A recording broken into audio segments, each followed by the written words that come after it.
avoir été présent quand les choses se passaient. Donc par Jésus, tu peux être juste. Tu comprends maintenant? Parce que la Bible dit que par le premier Adam, le péché est rentré.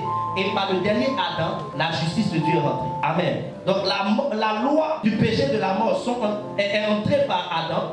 La loi de la vie est rentrée, de l'esprit de la vie est rentrée par Christ. C'est pour lequel hier j'ai dit, il faut noter tous les passages que tu vois en Christ. Nous sommes faits justice de Dieu. Maintenant, quand je suis devenu justice de Dieu, je dois conserver cette nature en faisant attention à ce que je fais. Donc, maintenant, je peux commettre des erreurs, mais ça ne m'enlève pas ma nature de juste. Parce que maintenant, quand je commets même ces erreurs, je prends conscience que ce n'est pas ma nature et donc je me réserve. Si, contrairement à quand tu n'avais pas Jésus, quand tu as commis les erreurs, tu es pécheur. Si tu veux, il faut te flageller. Il y a un peuple là, eux-mêmes, ils essaient d'expier leur péché. Et quand ils commettent une faute, ils prennent un fouet, on le frappe, on le frappe, on le frappe. Si lui, il est rassasié, quand il fait mal, là, on dit, mais pas. Ça ne pardonne pas les péchés. Le seul pardon des péchés, c'est le sang de Jésus. Donc c'est quand tu acceptes Jésus que tu es pardonné. Maintenant, tu dois garder cette vie de justice là en faisant attention. C'est comme Antoine.